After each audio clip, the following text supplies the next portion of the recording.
Olá, estamos começando uma nova entrevista no Boletim Marco Antônio Villa, hoje com o Murilo Hidalgo, do Instituto Paraná de Pesquisa. O Murilo Hidalgo já teve outras entrevistas aqui no canal, em outros locais onde eu trabalhei, tive muito contato com o Murilo, acompanhei sempre todas as pesquisas, não só na última eleição, mas em eleições anteriores, e especialmente na última eleição, na questão presidencial. Eu fui vendo a evolução e comparando o que o Instituto Paraná apresentava como resultado e com os outros institutos.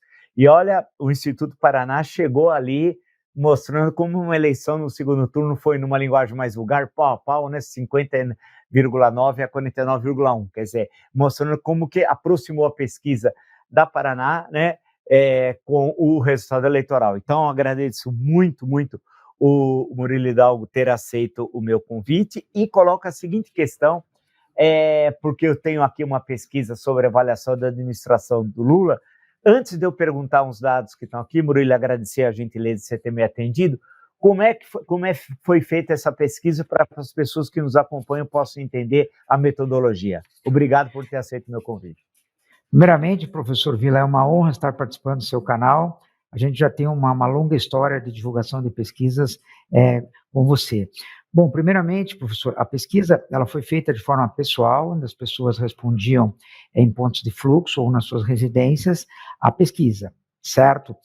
Foram entrevistadas 2.023 pessoas, de 16 a 21 de maio. A pesquisa tem uma margem de erro de 2,2 para mais ou para menos. Perfeito. Eu tive lendo a pesquisa, Murilo, e eu queria justamente perguntar umas questões de pesquisa e associando com as pesquisas anteriores da Paraná sobre a relação Lula, PT e antipetistas, grosso modo, essa situação que ainda vivemos. Diz a pesquisa sobre a aprovação da administração do Lula. Aprovam 54,1% e desaprova 39,4%. Não sabe, não optou, 6,5%. A pergunta é um resultado que poderia ser saudado pelo presidente Lula? Parte A. Parte B, mantém-se a polarização? Queria essas duas questões, por favor. Olha, professor, ela pode ser comemorada pelo presidente Lula, porque ele tem uma vantagem mais positiva do que negativa, em torno de 14 pontos, levando em conta que ele ganhou uma eleição com 2%, pode ser considerada positiva, mas em relação aos seus dois mandatos, se compararmos as pesquisas anteriores, está pior, o começo está pior. Lógico que também não tivemos eleições tão acirradas quando o presidente Lula se elegeu, tanto na primeira quanto na segunda vez, em relação às últimas eleições, certo? Agora, tem coisas, professor, assim, que chamam muita atenção nessa pesquisa e nas qualitativas que a gente tem fazendo, que, felizmente ou infelizmente para o presidente, continua sendo a questão bolso, a questão econômica, né? Eu acho que hoje fala-se muito em muitas coisas, mas o que pega mesmo é a economia, certo? A gente tem perguntas que foram feitas fora dessa questão do aprova e desaprova, que a gente vai mencionar, que é a questão se o bolso das pessoas, se o poder aquisitivo das famílias melhoraram ou pioraram depois que o presidente assumiu. E o resultado é igual, então melhorou e piorou e permaneceu igual. Quer dizer, esse eu acho que hoje é o grande desafio do presidente Lula, né? Sim, eu vou justamente descer aqui, estou descendo a barra aqui do computador e tal, e aí vem as expectativas e vem algumas dessas questões que você lembra. A pergunta é, a expectativa quanto ao governo Lula? Melhor, igual, pior? Melhor, 29%, igual, 38%, pior, 27,6%, não sabe, não opinou, 5,4%. Antes da sua resposta, é interessante que há não sei se eu estou certo, se eu estiver errado, por favor, me corrija, sempre ele vai melhor entre o eleitorado feminino, entre o eleitorado o mais jovem, né? Isso parece que se repete sempre nas questões sobre o Lula e em regiões como muito bem no Nordeste. Sobre essa questão econômica propriamente dita, quer dizer, como é que fica? Quer dizer, mantém-se aquele quadro mais ou menos eleitoral de outubro do ano passado, ou há alguma modificação positiva e algum sinal de perspectiva lá na frente de que algo ainda pode melhorar para o governo em relação a essa questão central que você colocou, que é a questão econômica? Olha, professor, essa questão ela dá o resultado da eleição. Entre o Lula está indo melhor, pior ou igual. Tá, dá o resultado da eleição. Praticamente a eleição está aqui, o que mostra também, professor, o que o Lula, ao meu ver, né, ao nosso ver, surpreende, que em momento algum o Lula parece querer dialogar com o outro lado, né? Certo? Parece que a corda continua esticada, que a eleição também não acabou. Acho que não depende só do Lula, também a própria mídia puxa para isso, né? Enquanto não se esquece o ex-presidente Bolsonaro das formas de crítica, de denúncias, que tem que haver, é óbvio, certo? Mas essa corda continua esticada, isso faz com que a polarização se mantenha, certo? Eu acho que um bom tempo do jornalismo ainda é se dado ao ex-presidente, né? E justamente isso, é possível inferir, eu sei que aí, mas dentro da sua experiência, que pelo resultado das pesquisas agora, inclusive dessa, que o espaço, eu sei que é muito cedo, eu sei que a minha pergunta pode ser nesse sentido ousada e frágil até, pode, por outro lado, alguém... É possível dizer que o espaço ocupado por Bolsonaro, ou, no sentido mais amplo, pelo bolsonarismo, diminuiu nesses cerca de 4 meses e meio de governo? Olha, professor, pelas nossas pesquisas, muito pouco, certo? Muito pouco. Por que muito pouco ainda? Porque o governo Lula, qual é a expectativa de quem votou no Lula? Só abrindo um parênteses, tá, professor? Eu não tenho dúvida hoje que 10% de quem votou no Lula votou para o Bolsonaro não ganhar. E 10% de quem votou no Bolsonaro votou para o Lula não ganhar. Certo? Então é errado dizer que tanto Lula quanto Bolsonaro teriam a maioria. O Lula teve a maioria. Ele teve a maioria porque era contra o Bolsonaro, porque não queria que o outro lado vencesse. Certo? E o que está acontecendo, ao nosso ver, pelas nossas pesquisas? O Lula só vai quebrar essa barreira da eleição a hora que a economia andar. Porque o eleitor que elegeu o Lula, o povo que elegeu o Lula, professor, o que ele espera do Lula nas qualitativas, nas pesquisas mais em profundidade que a gente tem? Ele quer, na verdade, é voltar a ter o poder de compra que ele tinha lá atrás. É voltar a trocar a geladeira dele, o celular dele, o carro dele, voltar a viajar mais, certo? Isso é que o grande eleitor do Lula espera do governo dele. E ele só vai arregimentar uma parte do eleitorado do Bolsonaro também quando a população sentir esse ganho, né? Certo? Eu não vejo muito quando ele aumentou o salário mínimo, lógico que foi ótimo, foi bom, mas o que o povo espera, professor, é o poder de compra, né? É poder voltar a consumir como consumia antes. Eu cito aqui, professor, 3 grandes itens que foi falado no governo dele, que a própria mídia deu pouco ênfase, mas junto com as pesquisas que a gente tem, é o que mais o povo espera. Por incrível que pareça, o que é? É o carro popular, que ele falou esses dias, eu acho que aí ele acerta muito, é limpar o nome das pessoas no Serasa, o Desonera, né, do Haddad, para que as pessoas voltem a consumir, que as pessoas voltem a comprar, e por incrível que pareça, a passagem de avião do ministro Márcio França, né? Eu acho que essas foram as grandes tacadas até agora, pelas pesquisas, que o povo mais gostou do governo Lula. Agora, essas 3 medidas, vamos esperar que esse ano elas entrem em vigor também. Porque se não entrar, professor, lá atrás, lá para frente, vai trazer problema também, certo? E a picanha, né? Eu acho que a picanha também é um símbolo que ficou muito forte nessa campanha também. É incrível, você destacou, Murilo, umas questões interessantes. Eu acompanho aí também a conjuntura diariamente, desde cedinho até de noite, e eu entrevistei até o ministro Márcio França, e ele apresentou alguns detalhes do projeto, da passagem de avião a R$200, e eu digo isso porque na Europa eu viajei em low cost, que são as empresas de baixo custo, sem nenhum problema, pagando 30 euros, 40 euros por viagens de um país para outro, né? E claro que são distâncias menores, o Brasil é um país continental, tem todas essas questões, mas o estímulo que isso daria à economia turística, né? Quer dizer, em hotéis, cafés, restaurantes, bares, para os ambulantes, para as prefeituras recolhendo mais impostos, né? Quer dizer, o efeito multiplicador dessa questão. E quando você disse do carro popular, isso é uma coisa incrível, porque alguns críticos que eu li falando assim, que carro popular, nós temos de mudar as matrizes para isso, para aquilo, não conhece o sentimento do Brasil, porque no Brasil o carro tem um significado diferente de outros países, não é verdade? Exatamente, professor, e o próprio desonera do Haddad. Eu acho que é o grande programa do Exato. governo que ele teria que aprovar hoje, professor, sem citar nomes. Eu falei com o senador da situação do Lula. O que eu falei Sim. para ele? Ó, é muito próximo o começo do governo, assim, estou falando de uma maneira para vocês entenderem, não que os dois sejam iguais. O arcabouço fiscal, o projeto do arcabouço fiscal, ele é muito parecido com a reforma da Previdência do Bolsonaro. Aonde o quê? Quando fala, vamos ter que aprovar a reforma, a hora que foi aprovada a reforma da Previdência, num curto espaço de 2 anos, não aconteceu nada, professor, de benefício real que a população fosse ver. Agora estão falando tanto do arcabouço fiscal, professor, hoje eu falei com esse senador, lógico que é importante para o país, como a reforma da Previdência era importante para o país, mas o que isso gera em 6 meses à grande população? O que isso vai trazer de benefício em 6 meses à grande população? Vai trazer esse consumo que eles tanto esperam? Vai reaquecer a economia tão rapidamente? Então, esse é um outro problema que eu vejo, né? Certo? Vendem tanto como venderam a reforma da Previdência, quanto o arcabouço, como se fosse uma solução.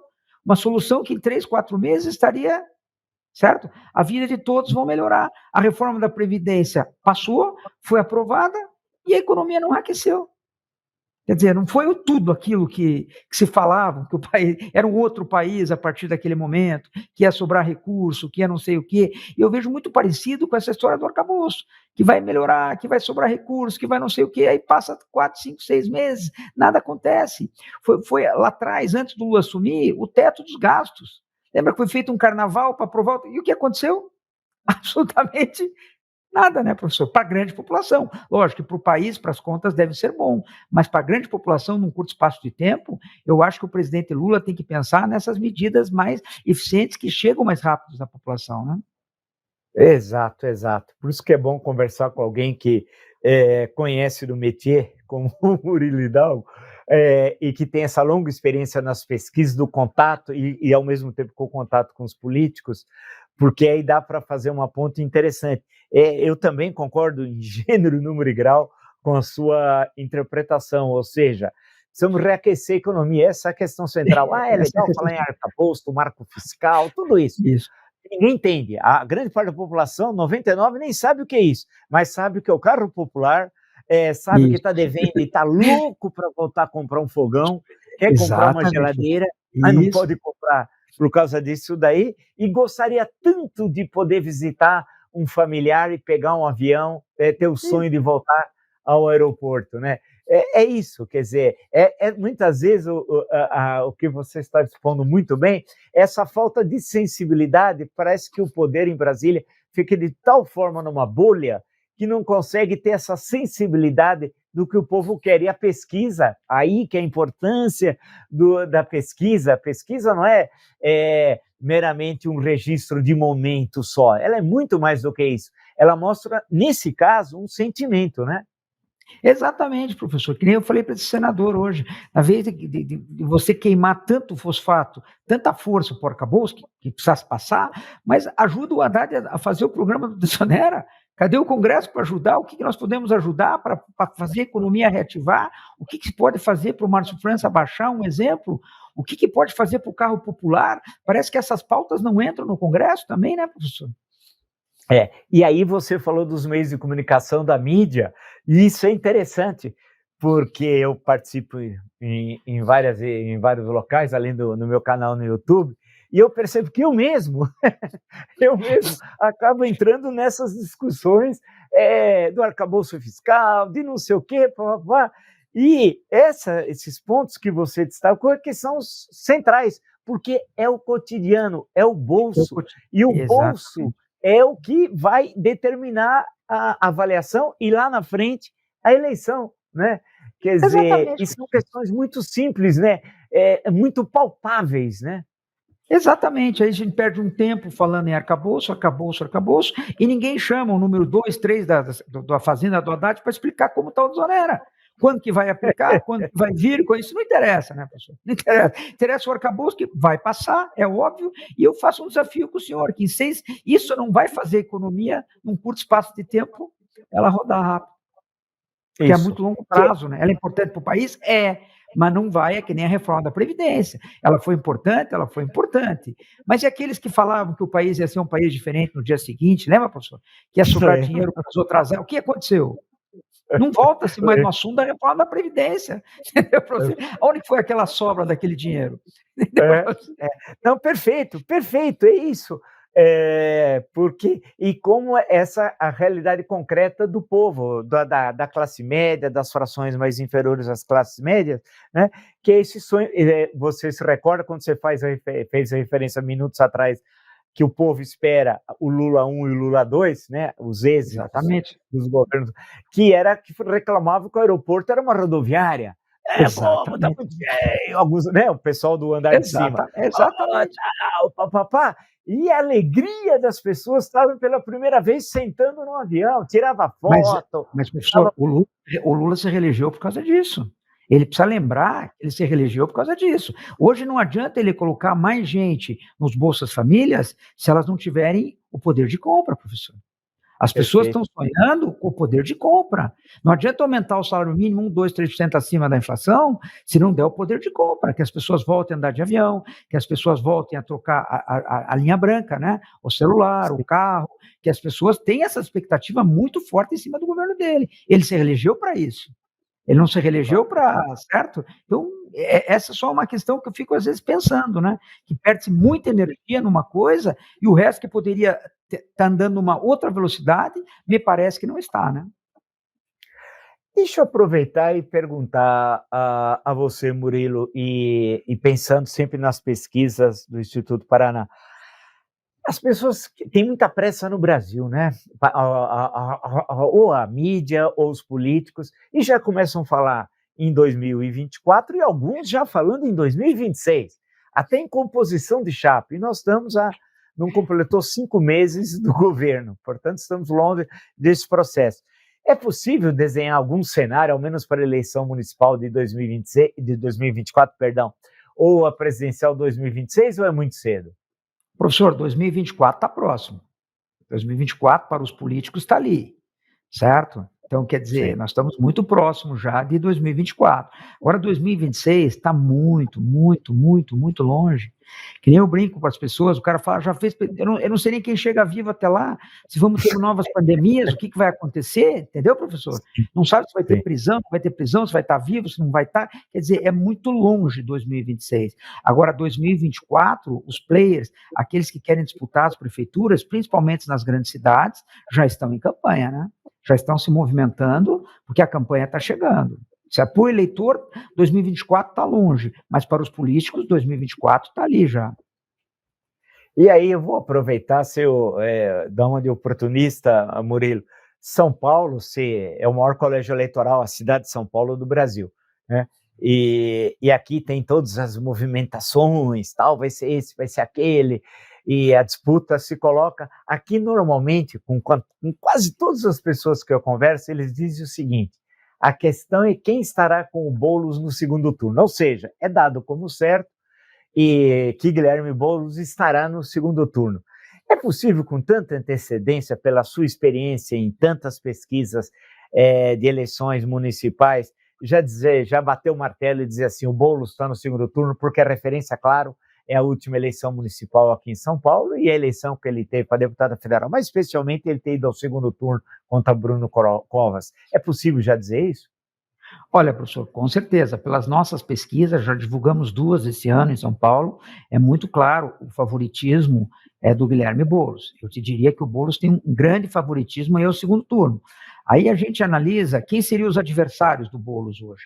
Eu vejo 4 players em São Paulo, precisa ver quem consegue sair candidato. Você tem o Guilherme Boulos, que deve ter o apoio do PT. A dúvida que fica, Tabata Amaral, ela será candidata pelo PSB?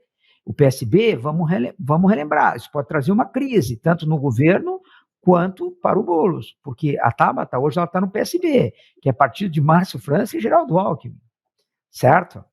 Aí Exato. Você tem do outro lado, você tem o prefeito, né, Ricardo Nunes, certo? E o Ricardo Salles. Ricardo Salles conseguirá sair candidato ou o PL vai com o Ricardo Nunes? Essa é uma outra pergunta que fica. E pode ter uma zebra aí que seria o astronauta, né? O astronauta pouco cotado, pouca chance, mas também é um nome que lá na frente, se não tiver um acordo com o Ricardo Nunes e com o Ricardo Salles, pode ser um plano B. Mas a lógica da eleição, professor, se tivesse que apostar hoje, pelo quadro que a gente sente, seria a briga do Boulos contra o atual prefeito, porque o Salles vai ter que brigar para conseguir ser candidato, né, no PL. Parece que o PL está mais próximo do prefeito do que propriamente do próprio Ricardo Salles. Agora, se o PL lançar um candidato, aí nós teremos uma disputa muito acirrada entre o prefeito, ao meu ver, e o candidato do PL, certo? Se o prefeito trouxer o PL, junto com ele, vai ficar muito claro uma coisa que a gente tem dito. Eu falo isso direto para eles, para os candidatos. O Lula vai ter muita força em São Paulo, para o bem e para o mal. Se o Lula estiver bem avaliado, o Boulos é mais favorito ainda. Se o Lula chegar no final do ano, em outubro do ano que vem, não tão bem avaliado, pode ser que o Boulos venha pagar a conta. Certo? Pode ser. Certo. Pode ser. Não, é perfeito. Pode ser que, assim, por exemplo, se a economia estiver ruim, inflação alta, pensar num cenário ruim, certo? Claro, quem vai pagar essa conta é o Guilherme Boulos. As pessoas vão descontar no Lula de que forma? Não elegendo o Boulos. A partir do momento que o Lula esteja bem avaliado, a economia bombando, o Boulos é mais favorito ainda. Então, quer dizer, a eleição de São Paulo, ela depende demais do desempenho do presidente Lula. Não tem a menor dúvida. São Paulo, Rio e BH, eu te diria que é ligação direta com o desempenho do presidente Lula. Eu fico sempre pensando se o Datena não vai sair candidato outra vez. Mas... Isso. Se o Datena vier, quer dizer, se o Datena vier, ele mistura todo o jogo de volta. O Datena é muito forte, estaria em segundo colocado. Se o Datena vier, nós temos um outro quadro. Agora, o Datena também precisa decidir logo, né? Se vem ou não vem e se vem mesmo, né? Mas o Datena, com certeza, se ele entrar no jogo, é outra eleição em São Paulo. É verdade. Aproveitando só, você fez uma menção aos outros dois maiores colégios, Rio de Janeiro e Belo Horizonte. No caso do Rio, parece que Flávio Bolsonaro não sairá candidato, ao menos o pai disse que prefere que ele não saia candidato. Eduardo Paes está no segundo turno? Olha, professor, pelas pesquisas que a gente tem do Rio de Janeiro, que a gente publicou, se o Eduardo Bolsonaro não disputar, a chance do Paes ganhar no primeiro turno é muito grande. Perfeito. Por isso que eu discordo um pouquinho de vocês. Eu acho que o Eduardo Bolsonaro terá que ser candidato no Rio de Janeiro para a eleição e para o segundo turno. E a eleição indo para o segundo turno, o Flávio Bolsonaro, ele levaria a eleição para o segundo turno, provavelmente ele contra o Paes, e aí vem aquela mesma questão. Se o Lula estiver bem, Eduardo Paes com folga. Se o Lula não estiver bem, pode ser que o Paes também pague a conta, né? Aí vai depender demais de como vai estar a economia em outubro do ano que vem, né? Aí fica para os economistas, né? Aí, e a última questão, BH, porque o caso de Belo Horizonte me parece muito diferente, não sei se eu estou correto, em relação a São Paulo e Rio, né? Em que São Paulo já tem esse desenho das candidaturas, o Rio, o prefeito Eduardo Paes leva inicialmente uma relativa vantagem, mas vai depender muito da conjuntura, como você bem expôs, econômica nacional, e de suas alianças, claro, na esfera municipal, mas o caso de Belo Horizonte, tendo em vista que Alexandre Calil tinha sido reeleito, acabou sendo candidato, abandonou o cargo, foi candidato ao governo e perdeu no primeiro turno. Como é o quadro de BH? É mais complexo do que o Rio e do que o de São Paulo? O quadro de BH é mais complexo, porque não tem candidatos fortes lá. Quem vão ser os candidatos em BH? Não tenho dúvida. Vai ser o candidato do Calil quanto o candidato do Zema Bolsonaro. Certo? Sim. A eleição vai ficar no mesmo quadro que Rio e São Paulo. O candidato do Calil, provavelmente o Lula deve fazer aliança com o candidato do Calil, certo? O atual prefeito que ele deixou lá tem que conseguir viabilizar. Atualmente está ruim para ele, não está fácil para ele, certo? Será ele ou alguém que o Calil indicar contra o candidato Bolsonaro-Zema. Aí vem a pergunta, o candidato do Bolsonaro Zema, será o Bruno Engler? Será Nicolas? Ao meu ver, o Nicolas é muito mais forte que o Bruno Engler. Agora, Nicolas virá para ser candidato? Não virá? Então é a pergunta que fica. Quem será o candidato do PSD-PT lá, né? Certo? Essa é a dúvida que fica também. Quem será? Mas também não tenho dúvida que o quadro é Bolsonaro-Lula, Lula-Bolsonaro, como São Paulo e Rio de Janeiro. E só que São Paulo, professor, também tem um outro detalhe, só para voltar, que nós estamos esquecendo de um personagem, que hoje é o mais forte de todos. Inclusive, ele está mais forte que o presidente Lula no Estado, que é o governador Tarcísio. Ele está muito bem avaliado, certo? Só que a gente vê o Tarcísio muito distante da eleição municipal. E, pelo visto, também não querendo participar muito, né? Para se preservar para 26, para o governo do Estado ou presidência da República? Exatamente. A gente vê o Tarcísio assim, eu não tenho dúvida, professor, hoje, certo? Se o Bolsonaro se tornar inelegível, certo? E o Tarcísio tiver uma boa gestão em São Paulo, dificilmente ele conseguirá, mesmo ele não querendo, ele fugir dessa pressão, né? Ele será candidato ao natural, ele e o governador Zema. Então, eu acho que um dos dois hoje, junto com o Ratinho Júnior, talvez Cláudio Castro, são os 4 players aí da direita para enfrentar o Lula lá na frente, o candidato do Lula em 2026. Mas ainda é muito cedo, né? Ainda é muito cedo. Perfeito, perfeito. Bem, para variar, sempre é uma ótima conversa com o Murilo Hidalgo, né? Eu não preferi não falar de futebol com ele, deixar o futebol de lado, mas é sempre bom conversar, trocar ideias e desenhar cenários, né? Eu sempre acompanho as pesquisas da Paraná e sempre leio com bastante atenção, mesmo aqui em casa com a Letícia, quando chega, a gente fala, vamos ler, por quê? Porque a gente confia muito nas suas pesquisas, Murilo, e a última eleição reforçou isso, né? Pelo esse cuidado. E eu acho sempre fico pensando, indo para o outro lado do balcão, do seu lado, apresentando os resultados da pesquisa para uma pessoa que solicita e que não gosta dos resultados da pesquisa, né? Deve ser engraçado, porque sempre a pessoa que pede a pesquisa quer ter os resultados favoráveis a ela, né? E nem sempre quer ver a realidade que a pesquisa impõe, né? E que poderia, inclusive, se ele mudasse sua forma de fazer política, levá-lo à vitória eleitoral até, né? Mas como é que funciona isso? Então, estamos até brincando um dia, conversando, que as pessoas muitas vezes não querem ver a realidade. E a pesquisa é interessante porque ela é muito cuidadosa, passa por questão de escolaridade, faixa etária, sexo, etc., e região, e por aí vai, né? E aí você tem um cenário, um desenho. Claro que pode ter no meio dessa história um acidente, como ocorreu em diferentes momentos da história, até em 2014, o episódio de Eduardo Campos, né? A 13 de agosto, quando caiu o avião lá em Santos, aquilo alterou, naquele momento, o processo eleitoral, mas foi um acidente. Mas como a pesquisa é importante para desenhar cenários e a gente entender o comportamento do eleitor, né? E é uma fonte muito importante. Então, eu queria novamente agradecer a tua gentileza e deixo as últimas palavras aí para você. Só para agradecer, professor, fazer um comentário. Hoje, mais difícil para quem publica pesquisa do que falar com os candidatos é com 10% da população. Tem 10% da população hoje que a gente diz que está cega, está completamente apaixonada por um lado, por um outro, e agride, né? Ela não consegue ter raciocínio. Ela começa a agredir nas mídias sociais, começa a te agredir como se você fosse comprado, vendido, se tivesse a serviço de alguém, não consegue raciocinar. Então você não perde mais nem tempo, né? De ficar vendo certas mídias, porque você sabe que aquilo é torcedor, é torcedor. Simplesmente o cara está cego, ele acha que é aquilo e ponto final. E só para terminar com relação ao meu time, professor, meu time só me dá alegria. Em ano de não eleição, a gente joga a Série A. Em ano de eleição, que eu preciso mais estar tranquilo, a gente lidera a Série B. Faz 6 anos que é assim. Um ano lá, um ano cá. E sempre no ano da eleição, nós estamos na Série B. Exatamente para você. É incrível, né? É incrível. Essa é boa, mas é uma boa lembrança. Muito obrigado, então, Murilo. Até a próxima e vamos continuar conversando, então. Sempre à disposição do amigo. Até mais. Valeu, muito obrigado, então. Valeu. Obrigado. Valeu.